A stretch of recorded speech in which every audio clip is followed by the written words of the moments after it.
Gracias por estar con nosotros, iniciando la semana este lunes 29 de mayo. Alberto, buenas noches. Buenas noches para todos en casa, bienvenidos a la emisión estelar de Noticiero Guatevisión. Vamos inmediatamente a conocer los titulares de la jornada. Carlos Pineda presenta denuncia penal contra magistrados electorales y registrador de ciudadanos por ocultar información y bloquear su candidatura y la de su partido Prosperidad Ciudadana.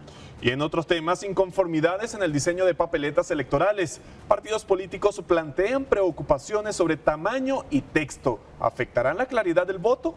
Y la lucha electoral en TikTok. ¿Qué revelan los candidatos presidenciales sobre mujeres, medicina, salud y trabajo? Descubra los secretos del discurso político en nuestro reportaje especial. Informe revela corrupción masiva. Contraloría General de Cuentas interpone 50 denuncias por desvío de más de 500 millones de quetzales del presupuesto estatal. Muerte en alcantarillas sin señalización. Autoridades en disputa por responsabilidad y medidas de seguridad tras impactante accidente. Biden y McCarthy acuerdan salvar la economía. Buscan votos urgentes para elevar el techo de deuda y evitar impago inminente en Estados Unidos.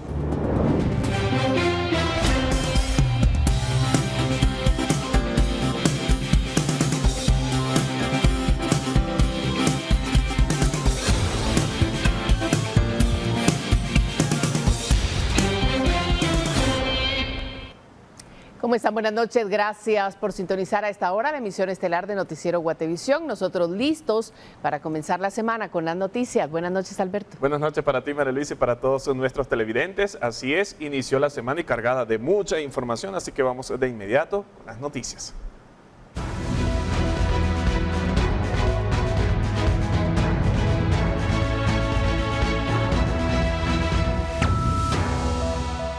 El Ministerio Público inició con las investigaciones de la Asamblea de Prosperidad Ciudadana, que fue avalada por el Registro de Ciudadanos, pese a que contaba con varias inconsistencias. El caso fue asignado a la Fiscalía contra Delitos Electorales, mientras el Tribunal Supremo Electoral asegura que respalda al registrador. El pasado viernes la Corte de Constitucionalidad no solo declaró sin lugar una apelación presentada por el político Carlos Pineda, sino que también certificó lo conducente al Ministerio Público para investigar las supuestas irregularidades en la Asamblea del Partido Prosperidad Ciudadana que se llevó a cabo en noviembre y bajo la cual se avaló la participación de más de 1.200 candidatos de esta agrupación política. Dicha asamblea recibió la aprobación del director del Registro de Ciudadanos del TSE, Ramiro Muñoz, pese a un dictamen del Departamento de Organizaciones Políticas que expuso el incumplimiento de varios requisitos. El Ministerio Público asignó a la Fiscalía contra Delitos Electorales el inicio de las investigaciones por este caso, según confirmó el MP. Muñoz ha justificado su decisión, sin embargo, este día la presidenta del TSE expuso que los respaldan. Nosotros respaldamos a todos nuestros funcionarios. No puede usted, digamos, por un caso en particular, mencionarme solo a una persona. Todos nuestros funcionarios y empleados públicos, así tengan un cargo alto, mediano o bajo, todos son parte de nuestro equipo y por supuesto que están sujetos a cualquier investigación. Eso no quiere decir que nosotros no estemos apoyándolos. El Partido Prosperidad Ciudadana supuestamente incumplió con los reportes de asistencia, informes financieros y con la representación de minorías. Sin embargo, el Registro de Ciudadanos avaló la reunión. Remitieron una notificación, me parece que les notificaron y corresponderá al ente encargado de la investigación. Con imágenes de Juan Diego González, informó para Noticiero Guatevisión, Henry Montenegro. Y Carlos Pineda, quien busca participar como candidato a la presidencia por el Partido Prosperidad Ciudadana, presentó este lunes 29 de mayo una denuncia penal contra los magistrados del Tribunal Supremo Electoral y el jefe del Registro de Ciudadanos. Según él, le ocultaron información a la Sala Sexta que conocía una acción que finalmente frenó su candidatura y la de todos los aspirantes de esa organización política. El registrador Ramiro Muñoz fue acusado de los delitos de desobediencia, abuso de autoridad e incumplimiento de deberes. Además, la denuncia también se dirige a los magistrados del TSE, Irma Palencia, Ranulfo Rafael Rojas, Gabriela Aguilera y Maynor Franco Flores y Álvaro Cordón, por incumplimiento de deberes y violación a la Constitución. miles de gastos de papel que hay.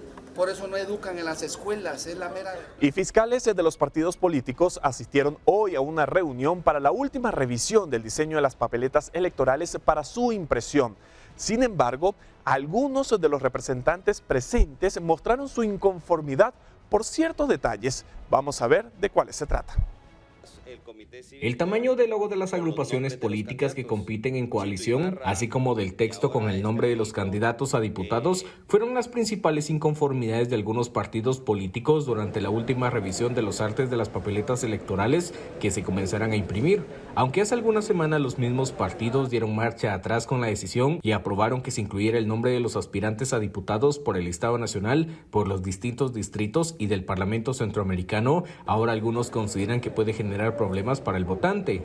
Prevaleció el espacio de donde van los nombres de los candidatos versus el logotipo de los partidos políticos. Entonces, algunos, principalmente la lista nacional, en el caso de los partidos políticos que vamos en coalición, pues sí nos vimos afectados en el tamaño del símbolo. Nos hemos dado cuenta también un tema importantísimo, que los nombres en muchas de las papeletas aparecen en letras muy chiquitas que le va a dificultar a la población poder leer, identificar nombre por nombre. A criterio de la dirección electoral, en la papeleta ya no se pueden hacer modificaciones en cuanto al tamaño de la letra. Es bastante pequeña, eso no es solucionable. Recordemos que todo depende de la cantidad de candidatos a diputados que postuló el partido político que postuló mayor cantidad de diputados.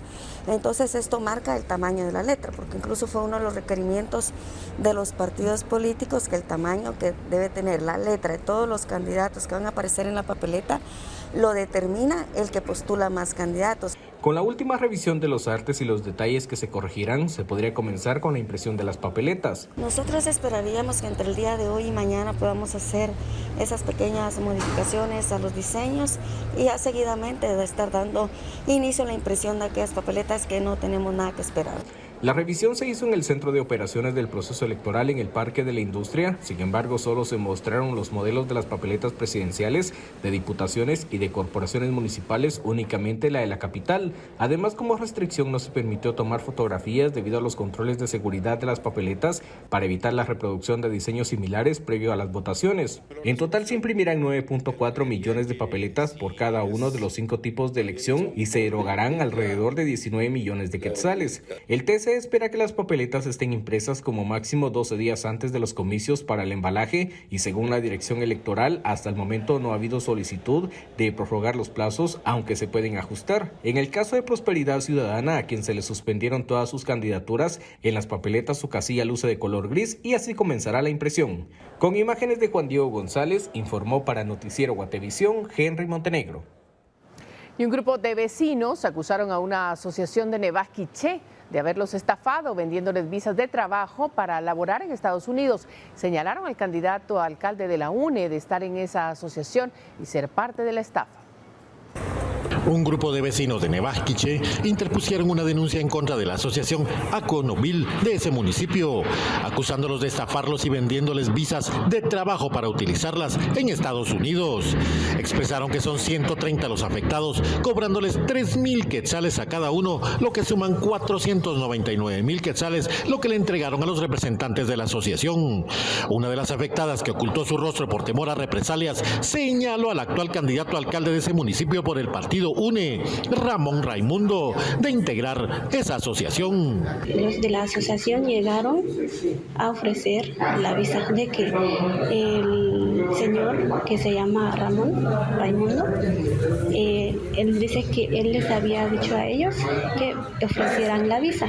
Y ahora que está presentada la querella penal, vamos a pedirle a las autoridades de la Embajada de los Estados Unidos para que tome cartas en el asunto y que tal vez haga un proceso de difusión en todos los departamentos. Ramón Raimundo, candidato a alcalde de la UNE, negó las acusaciones y explicó que desconocía de la denuncia.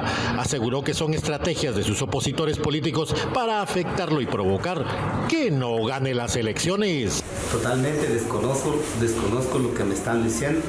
Yo ya me lo han preguntado varias veces y yo ya dije que procedan a los que dicen que yo trabajé o les pedí dinero por tema de visa. Para eso están las instancias y que hagan ellos sus procesos, ¿verdad? Para Noticiero Guatevisión reportó Héctor Cordero. Convidex, la terapia combinada para bajarle inmediatamente al estrés, presenta. La Contraloría General de Cuentas presentó un informe el viernes en la Comisión Permanente del Congreso de la República, en el cual dio a conocer 50 denuncias contra funcionarios e investiga el destino de más de 500 millones de quetzales del presupuesto del Estado. Más de 506 millones de quetzales habrían sido malversados por funcionarios y empleados del Estado, según dio a conocer la Subcontraloría de Calidad del Gasto en el informe presentado el pasado viernes 26 de mayo a los representantes de la Comisión Permanente del Congreso de la República por el Contralor General de Cuentas, Frank Bode Fuentes. El hallazgo del supuesto mal uso de los fondos del Estado fue el resultado de la presentación de 50 denuncias ante el Ministerio Público. Entre los detalles presentados por las CGC, se explican 8 de los casos que motivaron las 50 denuncias que podrían dar pie a procesos penales por aparente corrupción. El primero es por el Hospital Nacional de Chimaltenango, donde fueron detectadas 770 compras de equipo médico adquiridas evadiendo los procesos de fiscalización contemplados por la Ley de Compras y Contrataciones. Según el informe, el equivalente al 61% de los equipos no fue localizado. El segundo caso corresponde a Ferrocarriles de Guatemala, que adquirió un préstamo de 5 millones de quetzales con una tasa de interés del 18% anual a través de pagarés que se fueron renovando conforme a su fecha de vencimiento. En el tercer caso, el Instituto de Fomento Municipal, la entidad fue incapaz de explicar dónde se encuentra una buena parte de su flotilla de vehículos que supuestamente fueron robados. Sin embargo, no poseen ningún documento de respaldo. El Ministerio de Agricultura, Ganadería y Alimentación figura como el cuarto caso, pues la Dirección de la Normatividad de la Pesca y la Agricultura habría incumplido al destinar las recaudaciones de los fondos privativos a las municipalidades ribereñas y tampoco habría usado los recursos para atender gastos administrativos de programas de investigación. El quinto caso fue detectado en la municipalidad de San Francisco Petén, donde luego de una investigación se determinó que no se contaban con los recursos para el cumplimiento de las obligaciones contraídas al momento de efectuar retenciones de ley a sus empleados.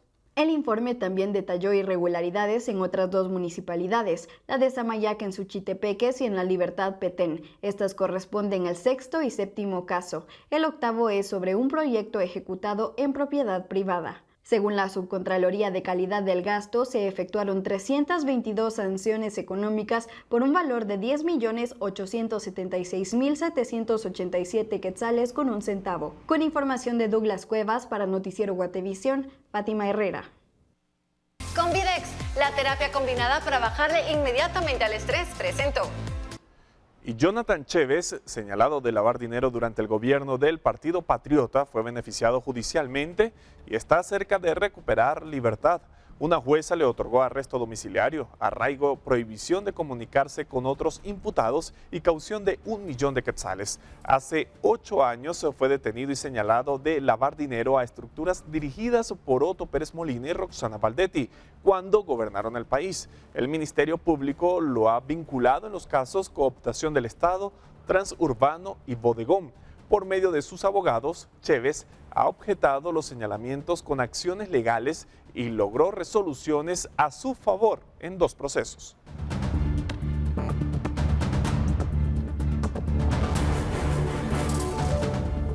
Y han pasado 5 años desde que quedó inmovilizado un apartamento lujoso del magistrado separado del cargo Eddie Giovanni Orellana Donis, quien ha sido enviado a juicio por supuestamente haber cooperado para amañar la elección de Cortes Nacionales en el 2014.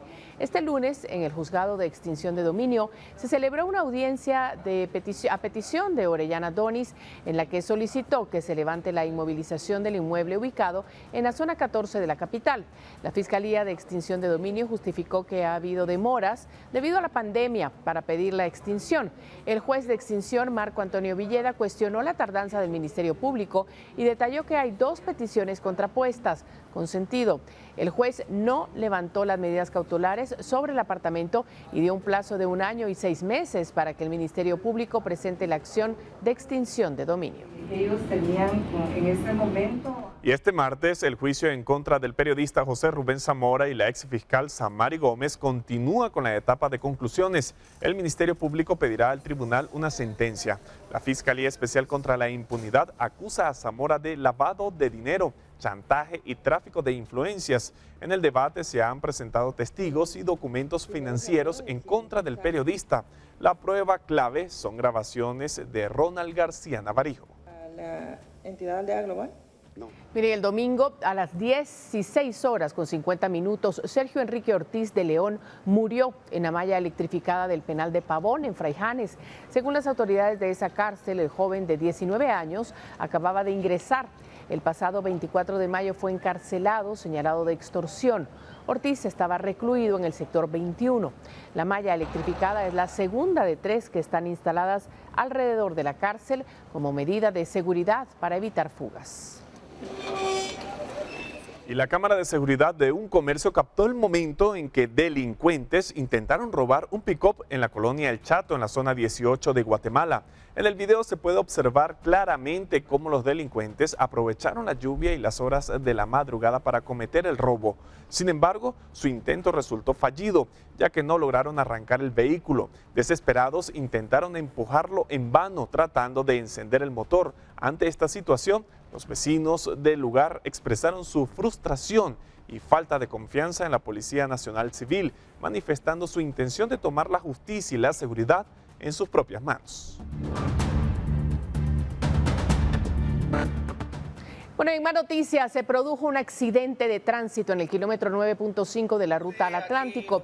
Los bomberos voluntarios informaron que brindaron atención a varias personas con heridas leves, así como a otras que sufrieron crisis nerviosa. Además, se trasladó a un hombre con golpes al Seguro Social de la zona 6 de Guatemala.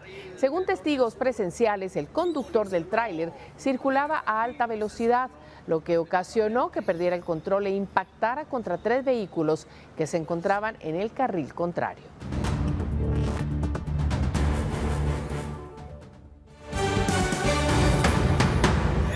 Aquí. Multimoney.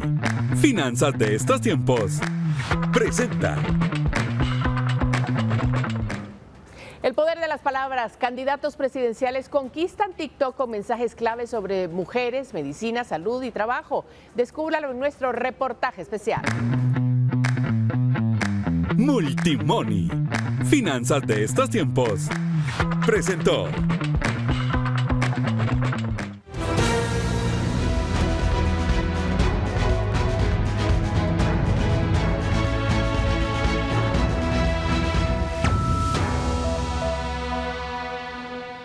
Bueno, mire, yo, mujeres, medicinas, salud, trabajar.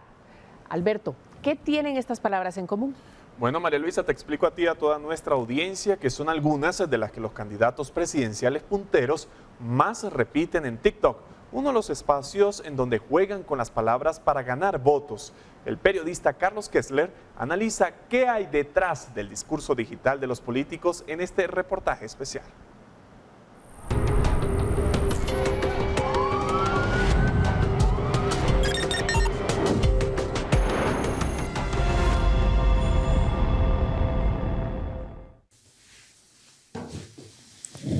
Falta menos de un mes para las elecciones y los políticos están en la última recta para endulzarnos el oído. Escuchamos sus discursos en casi todos lados, especialmente en las plataformas digitales. Comprender qué hay detrás del discurso te hace saber si puedes confiar en la persona que lo está diciendo. Esta persona me está hablando a mí de esto, ¿por qué? ¿Qué interés tiene detrás de hablarme de esto? ¿Su interés es genuino?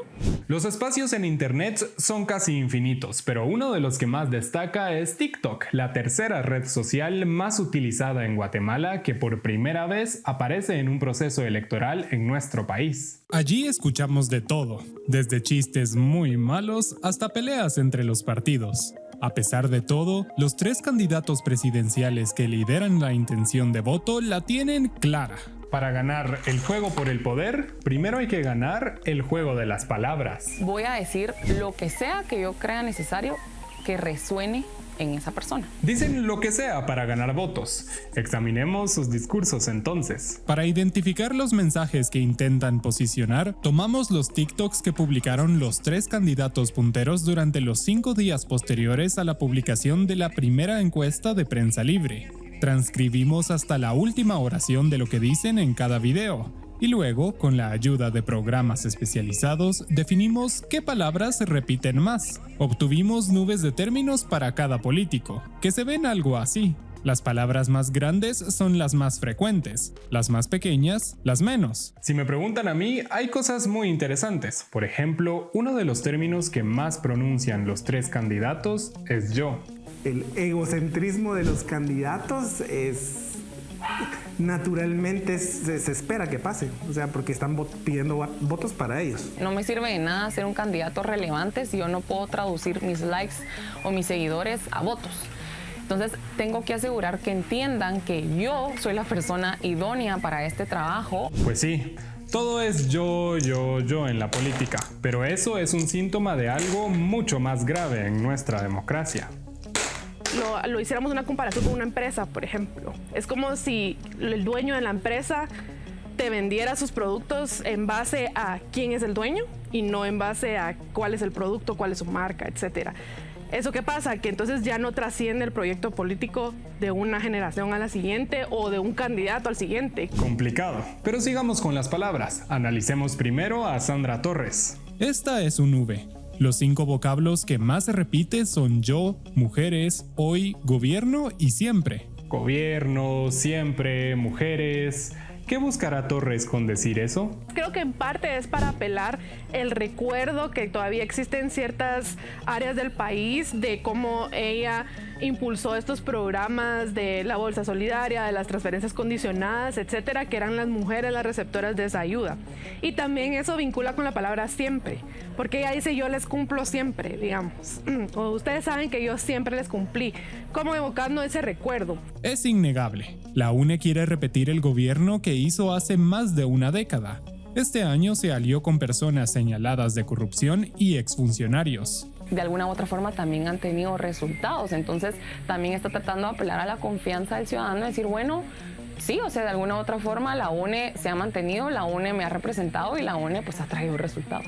Ahora vamos con otro candidato que no se rinde en su deseo de ser presidente. De humanista pasó a cabal. Hablamos de Edmond Mulet. Su presentación como alguien capaz, ¿verdad? Se está perfilando como alguien capaz, ¿verdad? Según la nube que generamos, las 5 palabras que más repite Mulet son medicinas, salud, yo, quetzales y Haití. Se preguntarán por Haití. Sí, él trabajó en ese país cuando fue funcionario de la ONU. Él busca hacer esto, ¿verdad? El balance, la voz de la coherencia, la experiencia, miren todos los resultados que tengo y su temple es muy calmado, es muy como mi tío abuelo que me cae bien. Y si nos ponemos muy quisquillosos, notamos que hay un temita que le interesa mucho a este aspirante. Salud, quetzales, medicinas. Está hablando del alto costo de la vida, ¿verdad? Él se está intentando posicionar como una persona que va a resolver los problemas económicos de la población. Porque él en sus TikToks, si van a verlos, dice vamos a colocar más quetzales en el bolsillo de la gente, digamos. Recuerdo uno haber visto que él va con una carreta del súper y entonces habla de que como la canasta básica ha subido de precio y todo está más caro, pero él en su gobierno va a lograr que haya más quetzales en los bolsillos de los guatemaltecos. Sería un gobierno en el que estaría acompañado de las sombras de viejos políticos que estuvieron en otras administraciones. Y de Suri Ríos, ¿qué podemos decir? Yo creo que ella le está apostando a no verse como la villana. De acuerdo con nuestro análisis, las 5 palabras que más repite la candidata son salud, trabajar, yo, educación y escuela. Es algo genérico, ¿no creen? Los expertos opinan que sí y no es casualidad. Yo creo que es una reacción un poquito patadas de ahogado, post encuesta, de darse cuenta no soy puntera, tengo que ampliar. tengo que ampliar mi discurso y en vez de hablar solo de seguridad y solo de familia tradicional, etcétera, tengo que hablar de más temas para ver qué abarco. En ese juego de mensajes, Ríos también se rodea de aliados que integraron gobiernos anteriores y otros que fueron perseguidos por la justicia. Y por eso está tratando de ser mucho más conservadora. Otra vez la palabra no es conservadora, sino mesurada en el contenido que está posicionando en sus redes o en su comunicación. Y por eso es que ella utiliza más los problemas que el guatemalteco tiene en el top of mind como problemas, ¿verdad? Que son educación, que son salud, que son trabajo. Pero saber todas estas palabras, ¿para qué nos sirve? Pues sencillo, para entender algo que los especialistas afirman que es clave cuando vayamos a votar. Quien vemos ahorita es una figura completamente construida, o sea, no es quien va a llegar a ser el presidente o la presidenta del país, o sea, no es la personalidad que vamos a ver, no son las respuestas que vamos a entender, sino son de verdad figuras que se han construido no solamente por ellos, sino por un equipo que sabe cómo va a generar empatía con el público, especialmente el público digital. Es cierto, TikTok es algo que tú no puedes controlar qué te va a salir la siguiente vez que hagas tu dedo para arriba, pero sí puedes controlar tu reacción y cómo cuestionar las cosas que están poniéndote ahí enfrente. ¿Y cómo poner a prueba estas palabras? Bueno, contrastándolas con la realidad de los candidatos. Y para empezar, una manera puede ser esta. El discurso de TikTok contra lo que encuentra en la página web del candidato, ¿de verdad su propuesta dice esto o no? Porque es muy fácil, ponerte el celular enfrente y decir, en mi gobierno vamos a hacer ABCD, pero luego cuando ves su plan de gobierno y ni siquiera está planificado ahí, pues ¿cómo lo va a lograr? Otra forma es pensar para atrás. ¿Cómo se comportaron sus diputados? Bueno, si me está diciendo que quiere resolver el problema del agua, ¿cómo votaron en leyes o iniciativas de ley que tenían que ver con el agua en la legislatura anterior? Al final, los TikToks abundan, los mensajes proliferan y los candidatos están empeñados en conseguir el poder. Pero este es un juego de palabras al que la ciudadanía también está invitada a participar. Comparémoslo, o sea, ¿de verdad se sostiene ese discurso o solo son palabras al viento?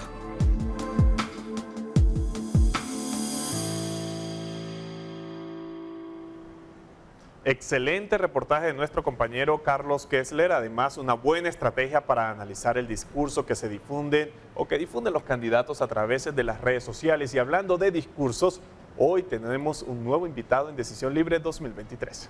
Así es, las redes sociales han sido protagonistas en estas elecciones, pero hoy Alejandra Álvarez tiene precisamente a uno de los protagonistas. Así es, María Luisa, Alberto, ¿cómo están? Buenas noches, qué gusto saludarlos de nuevo y nosotros estamos listos para presentarles Decisión Libre 2023 en una semana más de entrevistas. Hoy nos acompaña el candidato a la presidencia de la República por el Partido Azul, el licenciado Isaac Farchi. En tan solo minutos estaremos hablando de su plan de gobierno y, como siempre, planteando preguntas sobre su perfil político. Así que ya lo saben, los esperamos a partir de las 22:15 horas. Y recuerden utilizar el hashtag Decisión Libre 2023 para compartir sus comentarios. Así que en breve estamos dando inicio con un programa más. Claro que sí, Alejandra. Terminando noticiero, quédese en la señal de Guatevisión.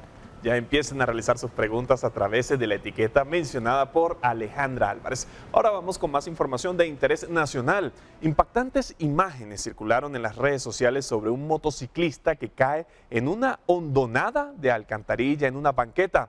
Esta tarde buscamos conocer cómo actuarán las autoridades para evitar más tragedias en este lugar. Vamos a ver lo que respondieron. Abierto y sin señalizaciones de prevención, fue el escenario de un accidente automovilístico que cobró la vida de Walter Hernández, de 43 años, quien conducía su motocicleta y tras desviarse del camino cayó dentro del agujero. El hecho ocurrió este 27 de mayo y fue captado por cámaras de seguridad que evidencian cómo su cabeza golpea contra el filo de la banqueta y cae. Amílcar Montejo, portavoz de la PMT de Guatemala, habló sobre este caso. Durante la tarde del sábado 27 de mayo del 2023, una motocicleta tomó velocidad en el descenso de la colonia Ciudad Real hacia el área de San Miguel Petapa. Esta motocicleta se salió de la curva. El conductor no guardó las precauciones necesarias y se deslizó Al suceder esto, cayó dentro de una cuneta donde trasladan agua de lluvia. El hecho, por ejemplo, de que en algunos de los puntos no haya tapaderas se convierte en un peligro no solamente para los usuarios en vehículos, sino especialmente para los peatones. Melchora, una vecina, aseguró que este no ha sido el único accidente ocurrido en el lugar. Otros vehículos han caído en el agujero que representa también un peligro para los peatones. Es muy peligroso, señor, porque ya van varias veces que se han caído los motoristas ahí, pues que tome el asunto, pues que lo vienen, la MUNI que lo vienen a rellenarlo, pues porque no hasta ahora que hubo una tragedia aquí, pues lamentablemente que aquel día un carro se cayó de ahí, pero no fue, solo fue raspón, pues, pero esta vez sí ya van 2 veces que hasta muerto lo han tirado ahí. El accidente ocurrió al final de la avenida Petapa en el asentamiento Nuevo Amanecer en la zona 21 capitalina, por lo que se buscó conocer de qué manera la Municipalidad de Guatemala actuará para prevenir más tragedias. Sin embargo, el Departamento de Comunicación aseguró que es jurisdicción de Villanueva, mientras que el vocero de dicha municipalidad señaló que está dentro del área de la ciudad capital. Padegua que usted tiene ahí enfrente, que tiene dirección de zona 21 porque sí abarca esa parte, entonces no es confirmado que sea Villanueva, sino que sí es jurisdicción de la ciudad de Guatemala. Con imágenes de Esvin García para Noticiero Guatevisión, Fátima Herrera. Bueno, y continúan los problemas del agua en la ciudad de Guatemala. En las últimas semanas, el equipo de Noticiero Guatevisión y Prensa Libre le ha dado seguimiento a este tema en diferentes zonas de la capital. Y pese a que se ha buscado la postura de Empagua, fue hasta hoy que recibimos una respuesta por medio de un documento. Aquí los detalles. Servicio de agua intermitente, agua sucia, trabajos interrumpidos en los drenajes y falta de señalización en los mismos fueron las denuncias que vecinos de la ciudad de Guatemala realizaron a Prensa Libre y Noticiero Guatevisión. La primera visita realizada fue el 17 de mayo en la diagonal 20 de la zona 11, en la que se pudo observar el pavimento dañado que afectaba la entrada de una casa y que a unos metros de distancia también interrumpía el paso del transporte. La siguiente fue el 22 de mayo en la zona 18, en donde una maestra señaló que en la escuela deben restringir el acceso a los sanitarios a sus estudiantes y donde hay vecinos que únicamente reciben el vital líquido durante el fin de semana. El pasado 24 de mayo llegamos a la zona 21, en donde durante una visita del alcalde Ricardo Quiñones, vecinos llevaron a cabo una manifestación ante la falta de este recurso y señalaron que no se trata de escasez, sino de falta de voluntad por parte de las autoridades. Este lunes 29 de mayo, mediante una carta, el subgerente de servicio al cliente Carlos Flores ofreció una respuesta por parte de Empagua. Con relación al servicio intermitente, aseguró que la alta contaminación de los ríos a nivel nacional hace en ocasiones imposible que las plantas puedan potabilizar el agua, por lo que suspenden operaciones con el fin de proteger la salud de los usuarios. Asimismo, según Empagua, más del 60% de los hogares encuestados por el Observatorio Económico Sostenible de la Universidad del Valle de Guatemala en 2020 no tiene cortes de agua de día completo. Sin embargo, el agua potable, además de ser un recurso vital para las buenas prácticas de higiene y prevención de enfermedades, es un derecho humano y debe estar disponible las 24 horas para la población. Para Noticiero Guatevisión, Fátima Herrera. Bueno, y vamos a otras noticias porque estamos a 6 días para que se conmemoren los 5 años de la terrible erupción del volcán de fuego que terminó con cientos de vidas de comunitarios de San Miguel, Los Lotes en Escuintla. Dicha comunidad quedó soterrada durante muchos días. Rescatistas y sobrevivientes buscaron restos de personas que no pudieron salir de ahí. Hoy es un lugar desolado y muy peligroso de visitar. La mañana del domingo 3 de junio de 2018, el volcán de fuego entró en actividad. Vecinos del sector lo veían como normal, en tanto las autoridades iniciaban a verificar los parámetros y al ver que estos estaban en rangos altos, iniciaron a alertar a los vecinos. Sin embargo, fueron pocos los que atendieron la alerta. Una nube de material piroclástico a alta temperatura cubrió a San Miguel Los Lotes. Pocos lograron salir, otros fueron alcanzados por el material caliente. Sin embargo, comunitarios que estaban en las partes altas lograron protegerse en sus hogares. Ahora San Miguel Los Lotes es conocido como zona cero y visitarlo no es la mejor opción, ya que el lugar aún es peligroso. Actualmente pues es una área totalmente inhabitable. ¿verdad? Ahí no permanece ninguna persona viviendo, ya que se declaró de alto riesgo por el Consejo Científico de la CONRED. Cuando incrementa la actividad del volcán de fuego, pues en esta área pues tratamos la manera de retirar a las personas que transitan por el lugar. Prueba de ello pues que en algunos momentos se ha tenido la recomendación de cerrar la Ruta Nacional 14, ¿verdad? A recomendación de INSIBUME. Posterior a esta tragedia se han tomado acciones para prevenir otro desastre. Para ello se cuenta con aparatos sofisticados que miden la actividad del coloso y se han integrado coordinadoras locales para la reducción de desastres, conformadas por líderes comunitarios, con quienes las autoridades mantienen constante comunicación. Actualmente INSIBUME ahora cuenta con 8 estaciones sísmicas. Estas estaciones sísmicas nos informan de la sismicidad que puede tener el volcán en cualquier momento, ya sea por erupción o por caso de descenso de lahares también. Hemos mejorado también, hay, por decir algo, en el municipio de Escuintla hay 11 comunidades priorizadas. Estas cuentan con una coordinadora local que mantiene la comunicación tanto con CONRED como con nosotros. Pese a estos esfuerzos, lo más complicado, aseguran las autoridades, es que las personas atiendan las medidas de prevención. Lo más complicado es nuestra misma población, la mucha confianza que existe y a las personas, pues atender las recomendaciones de las autoridades, estar siempre bien informados de las fuentes oficiales, no propagar rumores ni dejarse llevar por información falsa también que en cualquier momento pueda darse. Para Guatevisión, Carlos Paredes.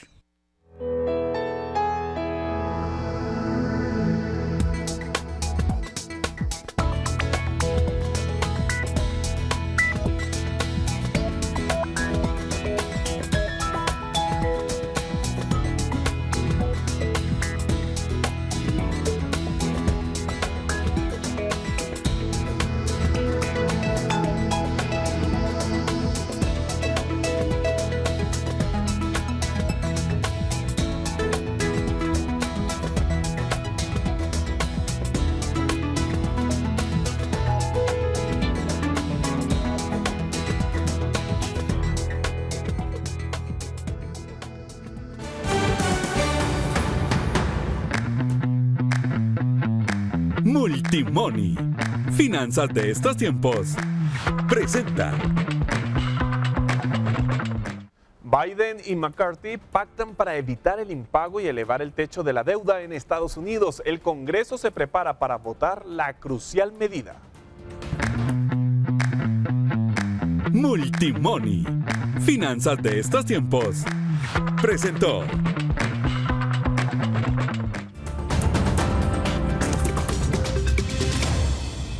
Todo lo que te mueve, Toyota Rush. Cuotas de 2.464 quetzales. Últimas unidades 2023. Fuero gratis. PBX 1705. Config no está. A esta hora de la noche vamos a conocer lo que es noticia en el mundo y para eso vamos con María Luisa Gómez. Así es, Alberto, y hoy tenemos bastantes noticias de nuestra región, pero vamos a empezar y lo vamos a hacer en Estados Unidos. A menos de una semana de un posible primer impago del gobierno estadounidense, el presidente Joe Biden y el presidente de la Cámara de Representantes, el republicano Kevin McCarthy, alcanzaron un acuerdo para elevar el techo de la deuda y ahora buscan votos para aprobar la medida en el Congreso en los próximos días. Demócratas y republicanos finalmente lograron un acuerdo sobre el techo de la deuda que evitaría el primer impago en la historia de Estados Unidos. Con la fecha límite del 5 de junio, lo que se logró es un compromiso donde ambas partes accedieron a recortar al gasto público como querían los republicanos, sin tocar áreas como la asistencia médica a los veteranos como querían los demócratas. Y el acuerdo también representa un compromiso, lo que significa que nadie obtuvo todo lo que quería. Pero esa es la responsabilidad de gobernar. y este acuerdo es una buena noticia para el pueblo estadounidense. El acuerdo pasa al Congreso, donde los legisladores se apresuran para votar en la Cámara de Representantes ya este miércoles. Saben, he dicho que nunca estoy seguro de lo que el Congreso va a hacer, pero me siento muy bien al respecto. He hablado con varios miembros, hablé con McConnell, hablé con un montón de gente y la sensación es positiva. Veremos cuándo comienza la votación. Ahora la pregunta es si este compromiso tendrá los suficientes votos. Las facciones más extremas de ambos partidos rechazan el resultado de las negociaciones y se oponen a votarlo. Por ejemplo, los conservadores republicanos consideran insuficientes los recortes. Sin embargo, el líder Kevin McCarthy garantiza que hay los votos. Hicimos una conferencia telefónica con nuestros miembros y más del 95% estaban abrumadoramente entusiasmados con lo que ven. Al mismo tiempo, los progresistas demócratas definen los recortes como severos. Empero, varios reconocen que no hay otra opción para evitar un impago y lo votarían solo por ausencia de otras alternativas. El acuerdo suspendería el límite de deuda hasta el 1 de enero de 2025. Esto lo elimina como un problema potencial en las elecciones presidenciales del próximo año. Los líderes de ambos partidos buscan convencer ahora a sus bancadas para que respalden este compromiso. Entre tanto, en las últimas horas, las perspectivas de aprobación del proyecto de ley aumentaron a medida que muchos demócratas moderados se alinearon con los republicanos. En el Senado, donde los demócratas tienen la mayoría, el proyecto no debería encontrar obstáculos, porque ambos partidos están trabajando para convencer a sus senadores. Desde la Casa Blanca, Washington, Jacopo Luzzi, Voz de América. Bueno, en el viejo continente, el presidente del gobierno español, el socialista Pedro Sánchez, anunció este lunes por sorpresa el adelanto de las elecciones legislativas nacionales al 23 de julio, tras la derrota de su partido en los comicios municipales y regionales del domingo. Un anuncio que tomó a muchos por sorpresa en España. El presidente del gobierno, el socialista Pedro Sánchez, dijo el lunes que se adelantarán las elecciones legislativas nacionales al 23 de julio. La medida fue tomada tras el descalabro de su partido en los comicios municipales y regionales del domingo. Aunque las votaciones de ayer tenían un alcance municipal y autonómico, el sentido del voto traslada un mensaje que va más allá. Y por eso, como presidente del Gobierno y también como secretario general del Partido Socialista, asumo en primera persona los resultados y creo necesario dar una respuesta y someter nuestro mandato democrático a la voluntad popular. El conservador Partido Popular arrebató a los socialistas alcaldías importantes como las de Sevilla y Valencia, además de revalidar con mayoría absoluta los gobiernos de la ciudad y la región de Madrid. La jornada también fue favorable para Vox, la formación de extrema derecha, cuyo apoyo resultará necesario para los conservadores en numerosos lugares. Magníficos presidentes y presidentas autonómicos, alcaldes y alcaldesas socialistas, se van a ver desplazados con una gestión impecable, y ello a pesar de que muchos de ellos y ellas han visto incrementado su apoyo en el día de ayer. La segunda consecuencia será que numerosas instituciones pasarán a ser administradas por nuevas mayorías, conformadas por el Partido Popular y por Vox. La fecha límite para celebrar elecciones será en diciembre, y pocos esperaban el adelanto, teniendo en cuenta que España ostentará la presidencia de la Unión Europea en el segundo semestre de 2023. Y 4 personas murieron al volcar una embarcación turística en el lago Mayor, en el norte de Italia. La embarcación de 16 metros de largo volcó la tarde del domingo frente a Lisanza, en el extremo sur del lago, tras una tormenta repentina y fuertes vientos. Uno de los fallecidos es un ciudadano israelí de unos 50 años. Otros 2 de los fallecidos son italianos que trabajaban en los servicios de inteligencia de su país y que participaban en un viaje privado. Según medios de comunicación locales, la 4ª víctima es una rusa de 50 años, compañera del capitán del barco. Unos 20 sobrevivientes fueron rescatados del agua por otras embarcaciones y otro grupo logró nadar hasta la orilla. Bueno, ya regreso a nuestra región. Al menos 160 personas, en su mayoría jóvenes, han fallecido en El Salvador bajo custodia de agentes de seguridad del Estado durante la polémica medida de régimen de excepción implementada por el gobierno del presidente Nayib Bukele para combatir a las pandillas. Así lo registra la organización humanitaria Cristosal en un informe presentado este lunes. El documento señala que se han identificado patrones de muertes por tortura, tratos crueles, inhumanos o degradantes. Se han encontrado cadáveres con laceraciones, hematomas que evidencian golpes y heridas causadas por objetos cortopunzantes o contundentes. En el informe se explica que para obtener la información, Cristosal llevó a cabo investigaciones de campo, incluyendo la exploración de fosas comunes, la recopilación de una amplia documentación fotográfica de los cuerpos, así como entrevistas a familiares, vecinos, conocidos de las personas fallecidas y a personas que estuvieron detenidas. Y el expresidente salvadoreño Mauricio Funes, radicado en Nicaragua, fue condenado este lunes en ausencia a 14 años de prisión en El Salvador por haber facilitado una tregua con pandillas durante su mandato. El exmandatario izquierdista recibió una sentencia de 8 años de cárcel por el delito de integrar agrupaciones ilícitas y 6 años adicionales por el delito de incumplimiento de deberes. Por su parte, el exministro Mungía Rayes fue condenado a 8 años de prisión por el delito de integrar agrupaciones ilícitas, otros 6 años por incumplimiento de deberes y 4 años más por actos arbitrarios, según explicó la Fiscalía General de la República. En el 2012 se estableció una tregua con las pandillas, la cual resultó en una disminución de los homicidios. Esta tregua contó con el auspicio de la Organización de Estados Americanos. Funes, de 63 años, quien también enfrenta otros procesos judiciales en El Salvador por supuestos actos de corrupción, se marchó a Nicaragua a mediados de 2016, donde recibió asilo. Posteriormente, en julio del 2019, el gobierno de Daniel Ortega le concedió la nacionalidad nicaragüense.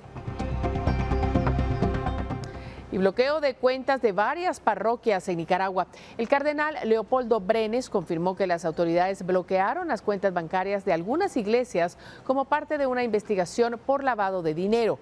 La policía nicaragüense afirma estar investigando la presunta actividad ilícita en el manejo de fondos y recursos que habían pertenecido a opositores condenados por traición a la patria.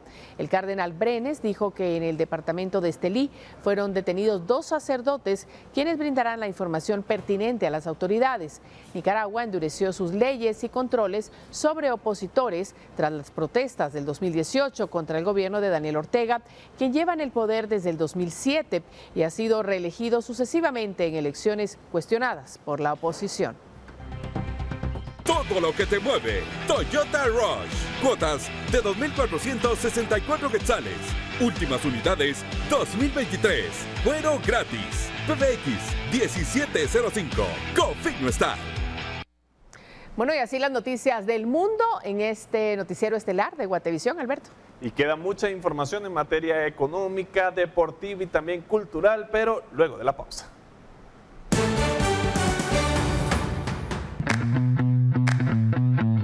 Multimoney. Finanzas de estos tiempos. Presenta. Tras la autorización de la llegada de Starlink a Guatemala, autoridades se pronuncian sobre los cambios que esta oferta de Internet traerá al país. Tenemos todos los detalles al volver. Multimoney. Finanzas de estos tiempos. Presentó.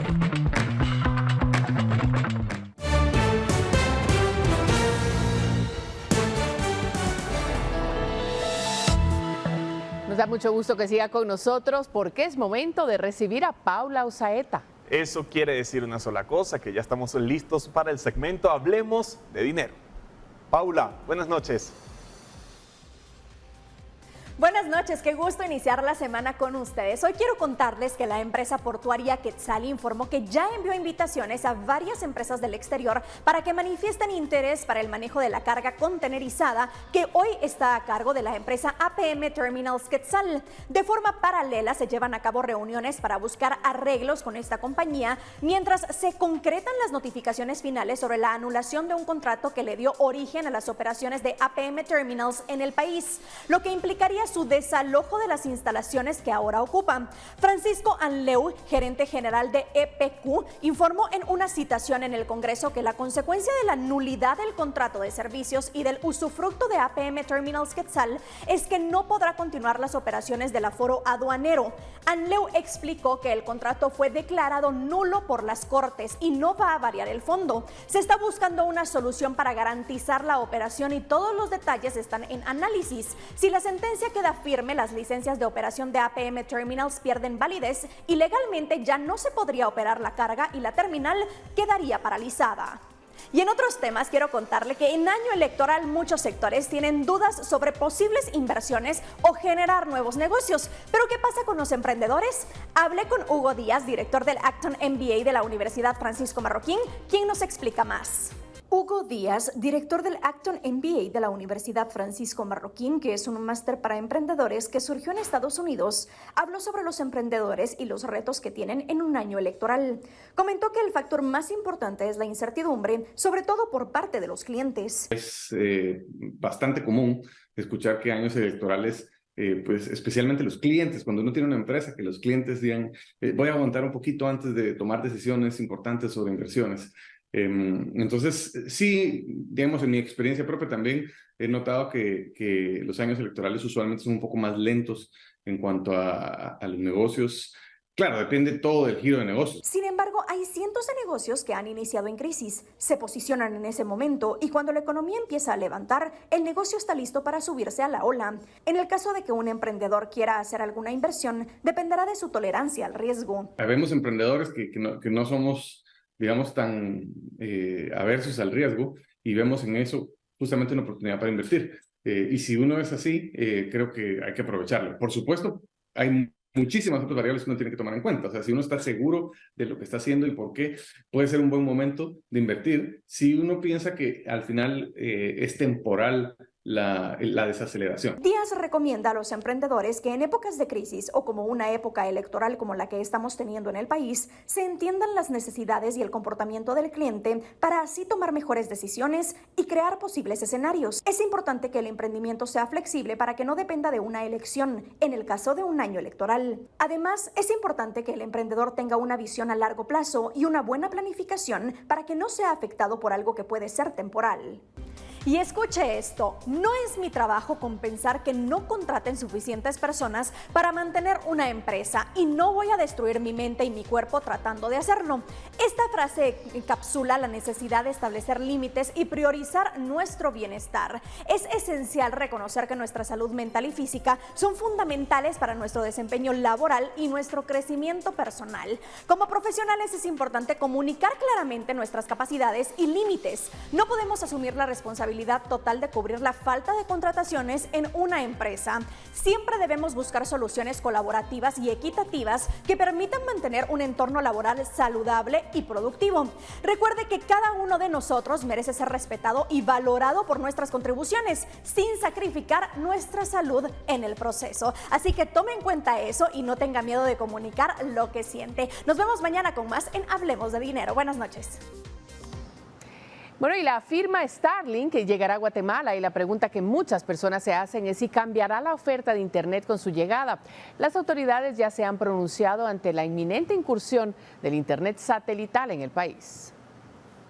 La semana pasada, la Superintendencia de Telecomunicaciones emitió a favor de la empresa Starlink Internet Services Guatemala la autorización de licencia de operación de usuario de facilidades satelitales para prestar el servicio de Internet de banda ancha en el país por medio de su red de satélites de baja altura identificada ante la Unión Internacional de Telecomunicaciones como STIM-1. Previo a esta resolución, el pasado 12 de mayo, se les emitió la licencia de proveedor de facilidades satelitales. El superintendente Marco Antonio Batten explicó que se brindó una licencia autorización del espectro satelital que permitirá brindar servicios por medio de ondas satelitales con una tecnología que no es la común por medio físico, sino que a través de satélite interconectado con dispositivos como una antena recibiendo la señal. Respecto a cómo se modifica el mercado con la llegada de dicha compañía, Batten dijo que se está brindando la posibilidad a la población de tener otro proveedor de servicios de Internet que pueda llegar a zonas rurales donde no exista conectividad, lo que reduce la brecha digital e impulsa el desarrollo socioeconómico socioeconómico. Expertos en telecomunicaciones coinciden en que la llegada de Starlink es positiva y mencionan diferentes aristas.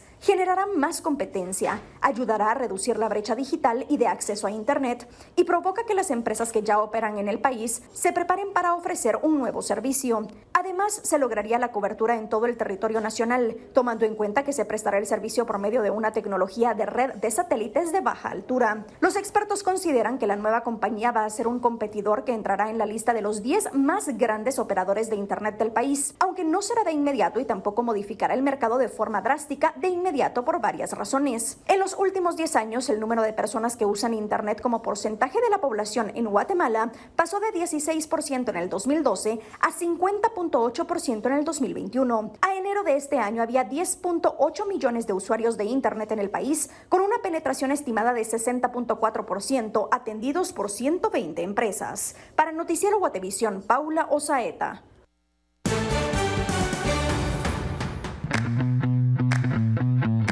Multimoney. Finanzas de estos tiempos. Presenta. Y llegó el momento de conocer todos los mensajes que nos envía a través de nuestro sistema de Guate Report. Alberto ya está listo. Así es, María Luisa. Vamos a recordarle a toda nuestra audiencia el canal de información a través del WhatsApp y muy sencillo, 4003-3859. Así que les invito a anotarlo allí en su teléfono celular o en cualquier parte de su hogar, tener el número a la mano, 4003-3859. Asesoría. Apoyo. Asistencia 24/7. Hoy celebramos 19 años de brindarte un servicio clase A. CFS Corredores de Seguros. Presenta. El primer reporte que vamos a presentarles tiene que ver con el agujero que se formó en la 14 Avenida y 9ª Calle de la colonia Castillo Lara de la zona 7 de la ciudad de Guatemala. Esta alerta lo publicamos en nuestro noticiero de la 1 de la tarde de hoy lunes. A eso de las 3 de la tarde de hoy nos enviaron fotografías que muestran el trabajo de reparación efectuado. Además, leemos el mensaje que dice lo siguiente. Hoy al mediodía reportaron un agujero en la 14 Avenida de la zona 7. Agradezco muchísimo la noticia y les envío fotografías de la reparación realizada. El problema está resuelto. Así fue el reporte que recibimos al 4003-3859. Por otra parte, Israel Pérez González se reportó de la ciudad capital y nos envió un video para mostrar el calvario que viven varios vecinos de la colonia Amparo de la zona 7 de la ciudad capital. El mensaje da cuenta que la escasez de agua entubada lleva varios días y que las autoridades no han resuelto esta crisis que pone en riesgo la salud de las familias. Sin agua. En CFS, los 19 años los celebramos de manera distinta. Este año expandimos nuestro servicio clase A de asesoría, apoyo y asistencia. CFS, Corredores de Seguros. Presentó. Mira, el villano de la saga de la Guerra de las Galaxias, Darth Vader, logró que la justicia chilena, en un insólito juicio de carácter educativo, rebajara la sentencia en su contra por la que había sido condenado a ser congelado a perpetuidad.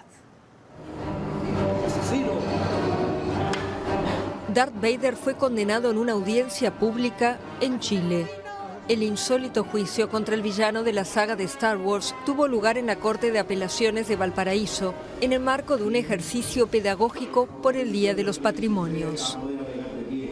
Como estudiante de Derecho creo que es súper importante que el derecho y la justicia en general sea algo que esté a la vista de todos, algo que todo el pueblo, la ciudadanía chilena pueda realmente conocer, y creo que instancias como estas son sumamente importantes para que efectivamente esto se demuestre de la mejor forma posible. El tribunal tenía que resolver sobre una condena contra Vader a ser congelado a perpetuidad en carbonita por haberle cortado la mano a su hijo Luke Skywalker, algo que ocurre en el episodio El Imperio Contraataca de la saga. O en su defecto, rebajar la pena. La verdad es que estuvo muy entretenida, es impresionante que se haya dado el lujo de tanto estudiar como la película, siendo antecedentes, y que lo hayan hecho de una manera también sencilla para los niños. Porque de hecho usaron un vocabulario que era formal, sí, pero tampoco era inentendible. Finalmente, el tribunal rebajó la sentencia del acusado a 30 años de congelamiento en carbonita y le prohibió acercarse a la víctima Luke por lo menos a 3 planetas de distancia. El famoso villano fue además inhabilitado en forma absoluta y perpetua para el uso oscuro de la fuerza y de la espada láser. Bueno, y así llegamos al final de la emisión estelar de Noticiero Guatevisión. Muchísimas gracias por acompañarnos durante esta jornada informativa. María Luisa, buenas noches. Buenas noches para ti, Alberto, y para todos ustedes. Regresamos mañana con más información. Gracias por estar con nosotros.